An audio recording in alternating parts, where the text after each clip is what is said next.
Hi, welcome back. As promised, we resume our conversation with Praveer Sinha of Tata Power. The stock Tata Power is up 5% now on the back of good numbers and, of course, commentary from Mr. Sinha as well. Mr. Sinha, morning. The one thing that really enthused the street this time around is your commentary on debt reduction. You have a plan to reduce your debt by 48% in the next 1 year. But can you give us some indication of how you plan to do that? Because I do know that, you're planning a fundraising via the InvIT route. There's a stake sale of your renewable assets as well that is in the pipeline. Anything in this calendar year, or is it too soon to tell given how challenging the environment is? I think for last 1 year, we have been working on our divestment plan.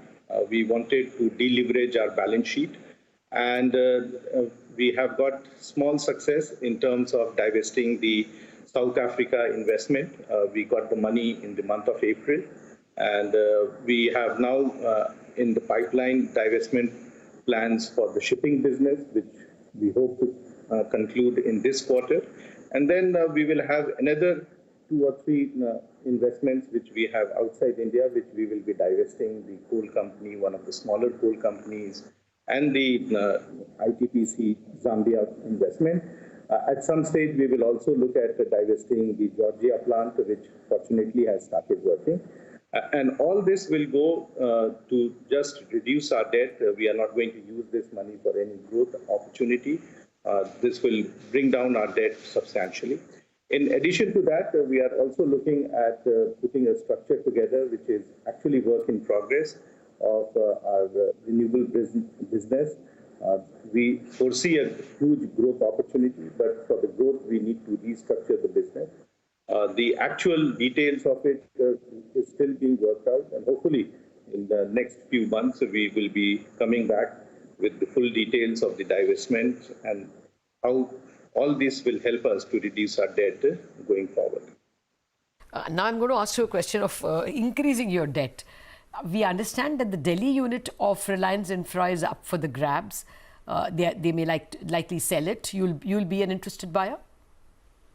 We are not looking at that opportunity as yet. So once we examine it, we will be able to respond. But at this stage, we are not in any of. Any fresh distribution business? I mean, the government announced that they're going to privatize distribution in all the union territories. That's not a great deal, is it? It's a great deal. All the union territories have huge potential, and we will definitely be looking at many of these places, starting from J&K to Ladakh to Chandigarh to Puducherry. All of them are very good opportunities for us. And Daman and Diu, in fact, has huge opportunities. So I think we will be looking at all these opportunities going forward. Also, what we need to look at it is that this is the first time Government of India has come with a large scheme for going for privatization of distribution and duties.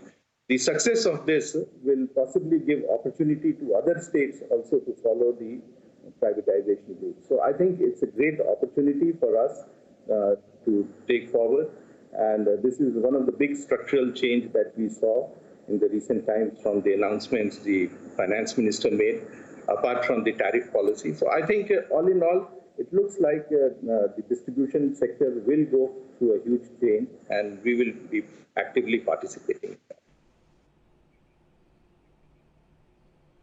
Okay, it's great to hear such optimistic comments. I think what stayed with me is the fact that receivables have been trickling in from Discom, so that's positive. But on that note, since the lockdown has eased across many states in the country, how has the power demand situation been? Is there any improvement? And also on the working capital side, any kind of relief that you've seen in the last couple of weeks? We have seen that the pickup in demand has happened in last 2 to 3 weeks after the restrictions were eased out in few of the places.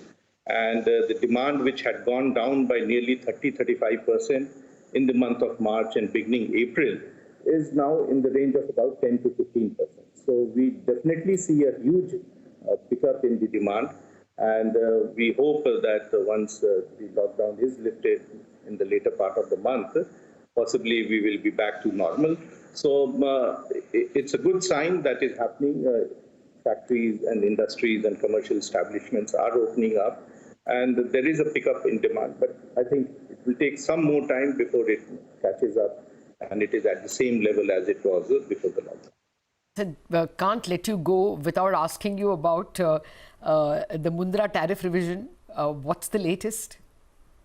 Well, the last thing that happened was on 20th of March, there was a meeting with the Ministry of Power, which was attended by all the 5 states.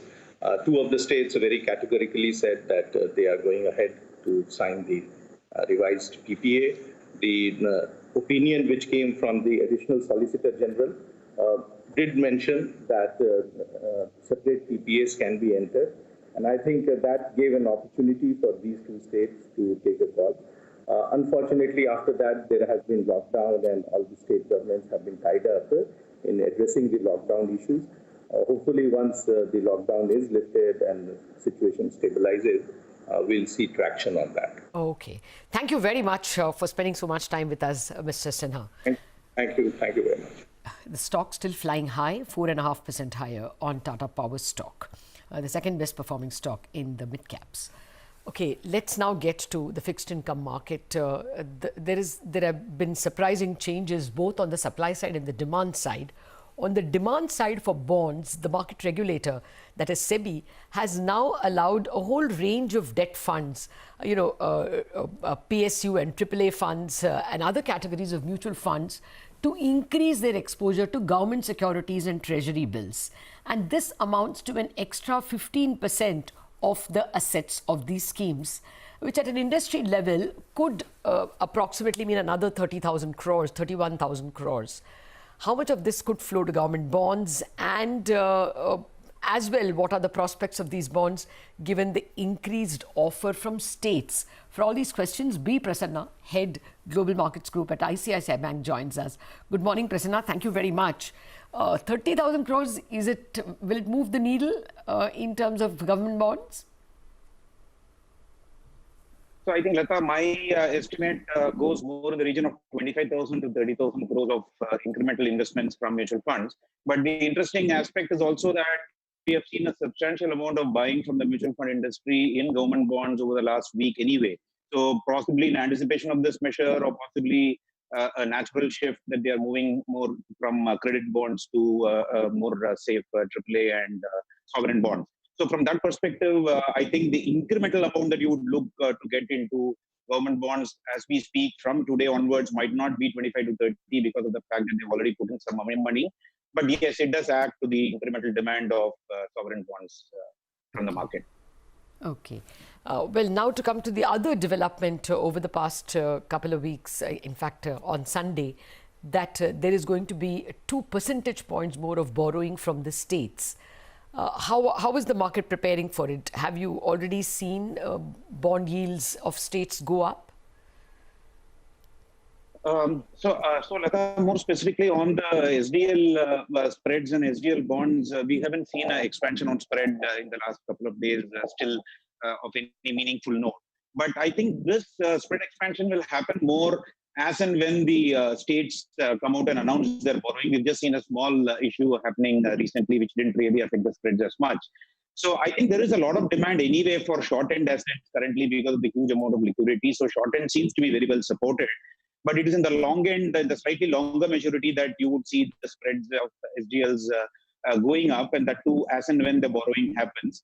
It will also be interesting to see how the states come out with their borrowing maturity profile of their borrowing. Primarily because, it's kind of unstructured borrowings from the states, not like the way the RBI manages the central government's borrowing. The states do it pretty much by their own requirements. So you could see more of borrowing in the 2-year and the 3-year also. You could see more borrowing in the 5-year to 10-year. You really don't know. So you need to check that when it comes. So based on that, the view right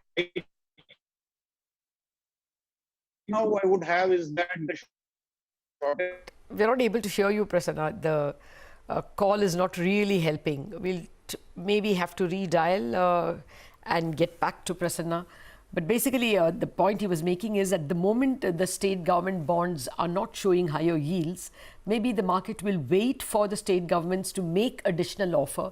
and then take a call, because it's quite possible that states do not exhaust their entire borrowing limit. Okay, Prasanna, we have you. So your point is that at the moment you're not seeing an increase in spreads. Yeah, so I think as and when the auctions happen, and we'll have to watch for the maturity profile of these auctions from the state loans, that's when the spreads will increase. Sonia?